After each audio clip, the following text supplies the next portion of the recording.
This file is about 25 years old.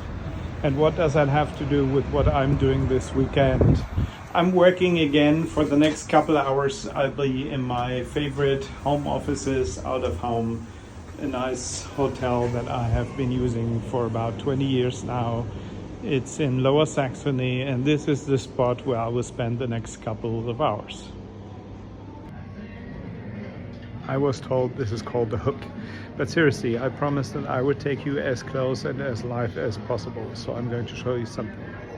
So this is the leather binder that's more than 25 years old, and I'm going to show you some details about that. Let's get to my iPad first, and I'm going to do something that consultants would tell me not to do, but I promised as open as possible. Löwenherz, Lionheart in English, is the internal metaphor I chose for my plans for the new start. A couple of months ago I started doing some mind maps, and I'll give you a quick run through. I asked myself questions like, what if anything was possible, what was I going to do? So I started some vision boards to end up with projects. I also asked myself many other questions. What does that do? It leads my focus on things that are in the future and that are new to be built up, even though I get annoying mail and strange and negative demands on a daily basis. And the challenge is, how can I focus on something defying those odds? The way I did it is by using the mind map technique and brainstorming, well, basically most of the time with myself. And the way I do it is by writing it down. As you see, I'm using GoodNotes, which is a nice tool, and just like on paper, I can sketch, I can mark. As you can see, I could actually present. It's not my issue for the moment to show you in detail what I did, but there are like a few major points. The one point is, well, what if anything was possible? What am I going to do? So I asked myself about my new role, about the future definition of the things I want to do and the goals I would like to achieve. The other thing is that I asked myself, well, what is the purpose behind it? Why do I want to achieve this? What does that change within me? How would it change my attitude? Would I have to redefine my role? Those kind of questions. The next thing is, well, what does it have to do with everything that is from the past? What does it mean for the current situation? And what does it mean to integrate some things I already decided, which was using the true crime story. So I did a whole mind map about that. Why does it make sense to use the true crime story, and how am I going to use the true crime story? The other thing is that I asked myself, well, what of the old stuff do I still have to work on? How much defense is still necessary, even though we had a total crash already? And I put that on a mind map. The thing was, though, that I needed to focus on the future, on the upcoming steps. By the time I had these mind maps finished, I had made the decision that I need to change the level from which I'm going to act. You know, I have to get into a different league. It has to be a non-regional, non-local thing, at least on a national level. Better it be on an international level. So in the end, I came up with the decision that I announced when I was in New York City, that I'm going to make New York City the hub of all my activities. So I'm going to act out of an international field. And so that's the approach I came up with as a decision in the end. But those were the mind maps that actually led to that point. Yeah, this is the one about what is happening now in the current situation, and what of the past would I have to keep working on. The next and the last sheet I'm going to show you, that I also put some thought in possible things to monetize my activities. And of course, many people around me told me, okay, Boris, why don't you just go back into coaching? You already know how to do that. You were successful in that. So I came up with some pricing, as you see in this sketch. But in New York, I decided, no, I'm not going to do the coaching. I'm not going to do the seminar business. I'm going to stay out of that. So why did I show it to you, and what did I mean by saying that probably the consultants would keep me from doing it? Well, there's one thing I learned is that you set high goals, big goals, you think big on goal setting, and then you shut up. Don't tell your friends, your neighbors or family about it, because nobody's going to help you achieve those large goals. People with large goals scare other people. There are many stories about that, and there are many references for that. But just trust me, it's better to set your goals and be quiet about them. Still, what did I want to show you? I wanted to show you the process. It's quite challenging to stay focused on something that's beyond the current situation, that's beyond the external demands and all the things that like to keep you focused on where you are at the moment or even on the past. Tony once said, well, the past does not equal the future unless you live there. And the first challenge is to mentally leave the past, to stop recycling the past all the time, all the bad experiences, all the negative energy that pulls you down, right? So, and knowing that intellectually, it's not the only answer. It's a practice. It's something that needs to be done on a daily basis to actually shift the focus to something that's beyond the current situation, because the current situation, that's what's considered reality. That's the status quo. That's the life we live at the moment. But if I want to live a different life, I have to get there first in my mind. And the question is, well, how do you shift that focus towards a situation that's not already existing, but you want to make it existence? So it has to be in one's mind first. And that is a challenge, and I know about it. And as I don't have a team of people around me, the challenge is also, how do I get myself focused, and how do I get myself reminded on shifting that focus towards the things that I want rather than the things that want me for the moment, right? And so I showed you the techniques that I apply, and I just wanted to show you it's actually quite simple sketches. It's whether it's on paper or it's good notes or you draw it on the wall and take pictures. It doesn't matter, but the moment you put it down, you write it down, it already starts existing, because you're visualizing something that at the very beginning only was an idea. So it starts to become real. You know, that is a process, and repetition being the mother of skill. So the more you focus on it, and the more I looked at it, and the more I refined it, the more specific it gets. So I wanted to show you that. And then I promised yesterday that this weekend I'm going to show you what the 25 years old binder has to do with this process, because that's probably one of the most powerful tools I have found in the process of looking for how do I purposely or how do I consistently develop those skills. Here we go. That's the famous binder. As a member of Mastery University, Tony Robbins education program, and I bought that because I had to keep valuable ideas in something of value, and so it had to be a leather binder. Everyone those days, they had filofaxes and things like that because everything was on paper. But this wasn't only a planner, and it has a planning section where it's called weekly planning. I'm going to show you. Yes, it has a weekly planning section, but this was more than that. You know, what is driving you? So I put my goals in here.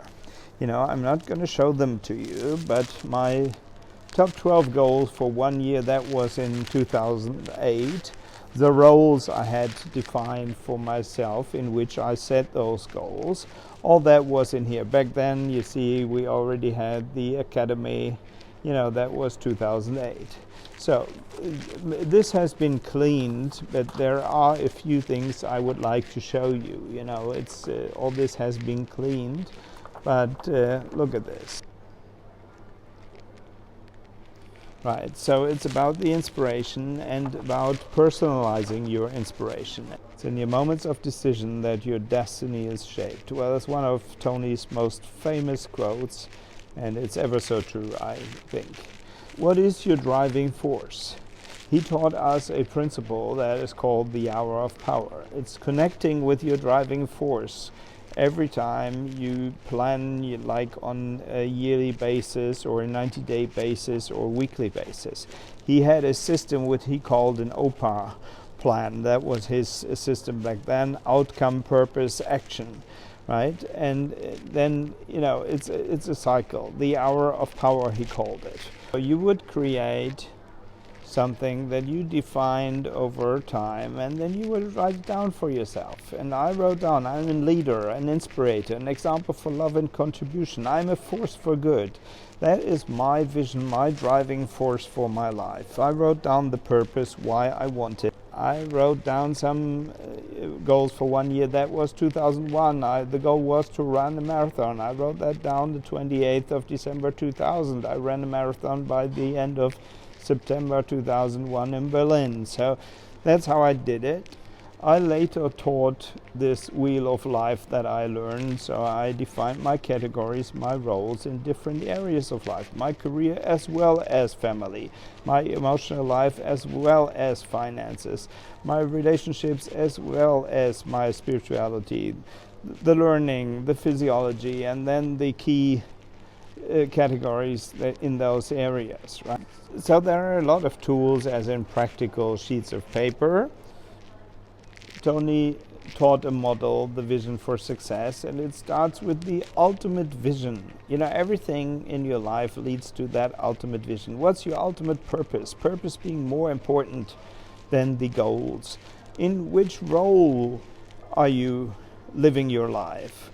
What are your 3 to thrive? What are your resources and drivers? And then break it down in 1 year goals, 90-day goals, and then down into action plans. And I would do those on monthly and weekly basis. I do that since 1997, so that's been quite a while. And of course, these days I do that digitally. I did it on other sheets of paper. But this planner, most of the time I had them put in here and I would carry them with me all the time. But it's not only a weekly planner, but it's also the reminder: what drives me, where am I heading? So to keep the focus on the ultimate result that I wanted to achieve. And then there's a very personal section where you have things, and I'm not going to show you the details. What are my things about family, emotion, physiology, spirituality, learning, and then also career and finances, the professional section. But what I am going to show you is it's also meant to keep your focus awake, so I put picture material in there. In the private section, back then I cut out picture material. I wanted to dive with stingrays, which I did at one stage. I wanted to go to the Grand Cayman Islands. I haven't been there yet, but I've been to the Caribbean, the stingray diving. So I collected that. Well, and back then, yes, Trump was already a topic. And look at this. I found that the Trump International Hotel and Tower, I was there a week ago. I saw that building, so I looked at it about 30 years ago already. Took some pictures, I still don't have that dream body, but I have pictures that keep me focused. I can show you some things in the professional field without being indiscreet to myself. I'm not going to show you see, look at this. In 1997, I started this, the price I'm willing to pay. I wrote down, ideas about my company, what it's going to look like, and the financial area. I wrote down my ideas about asset allocation. So I kept that with me all the time as a reminder. Look at this. That's my master plan. That has been my master plan for decades now. It's a copy of a handwritten note that I keep in that binder for more than 20 years now. things I wanted to buy if I had the money to buy it. FlexJet is an idea that I had. So NetJets. So I kept that. I wanted to collect stuff. I wanted to buy a Cadillac. Well, at one stage I drove American cars. I thought I could buy nice aquariums, seawater aquariums. That would be spectacular. Back then, look, these days many apartments have that. Back then, 30 years ago, that was very, very special. Golden cutlery at home. I even thought about a sailing boat. But I'm going to show you something that's really interesting. Where is it? I discovered quite a while ago this. In 1997, I discovered residency. The world of residency being a residential cruise ship where you buy your apartment and then it's on sea. So what I did, I collected material about this, and at one stage, at the beginning of the 2000s, I was actually negotiating for a client to buy an apartment on one of those. The world of residency. Yeah, I was in touch with Oslo back then. Yeah, and then you would have an apartment on that ship, and it would be all over the world throughout the whole year. And in your office, you would have a digital board with an LED where your apartment is at the moment. I thought that was a fancy idea back then. Well, of course, 25 years later, that's not the main thing. But look at this. I bought housing plans, how could my residence look like, car ideas. I think I even have golden watches here. Let's have a look. Yeah, of course, back then I thought, okay, a Rolex would be nice to have, And then, okay, there's Trump again. That's Florida, I think. Yeah, so what is this?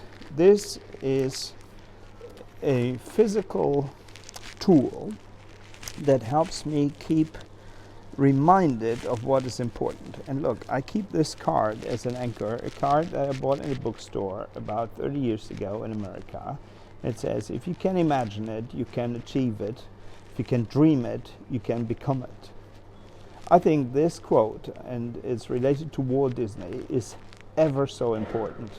It's in my book, and it's been on the back of my business cards for years.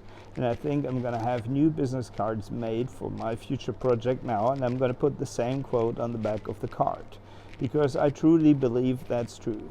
If you can imagine, if you can create a picture in your mind, then it's possible to be achieved. But if you can dream it, if you can anticipate it, if you can emotionally be in it before it's even real, you can become it. I truly believe that works, and this binder was for years a powerful tool to keep me on track. Well, these days I don't carry the binder anymore, of course, but I found it, with the stuff that I have stored, and I'm going to use it again as a reminder when I sit down now and create my plan for 2025. Hopefully somehow this made sense for you. What I'm doing now, it's 2 days before Christmas. I'm going to do a recap about 2024. What are the things I'm going to take with me working on the future, and what are the things I'm going to leave behind? What are the things I'm going to drop? That's what I call a recap, recapturing what has happened, what do I have as resources, what is there at the moment.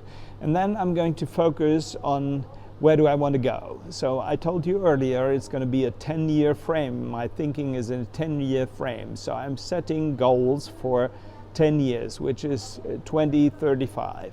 And I'm going to do those in, I showed you in the binder, in personal and professional areas as well.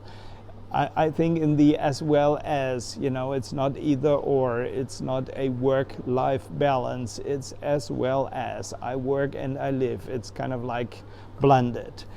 So I'm going to set goals in all the particular areas for 10 years, but then I'm going to come from the 10-year frame and have a look at 2025, and I'm going to set goals for 1 year for 2025, and I'm going to do that before the end of the year. And I'm not going to show you the goals, and I recommend to you set goals, set big goals, but keep quiet about them. But what I'm going to show you is and I wanted to display the way I do it. It's not only technically about giving a timeline to achieving something, it's also what's behind the achievement, what's the drive, why do I want to achieve this, what does that make me, what does that make my life be different, how is it going to make my life be different, how is it going to influence my emotions, my well-being, how is it going to influence others, how much impact will I have, will I leave a legacy by doing that?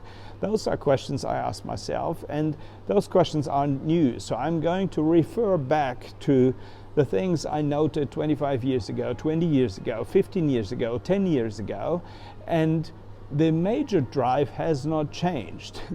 Most motives haven't changed. And so they're always there because I tracked them down, I kept them in journals, I have storages with the journals I kept over years, and ideas are in there, the goals are in there, the achievements, the failures, the fuck-ups, everything is in there. But the development of my motives is tracked also. But they haven't changed that much, so I keep myself reminded by using this, and in that sense, this, even though it's old, it's leather and paper, and it's a clip binder with the funny holes in there. It doesn't work in Europe, you have to manually do it, but it worked as a tool, right? And so now having this old tool with me reminds me of the technique, how did I come up with the big goals in the past, with the large goals I had set for myself and I achieved already in my lifetime, and now I want to achieve large goals again, and I'm going to refer back to the old technique because it's a technique that used to work and it will work again. Hope it helps. Make sure, enjoy the day.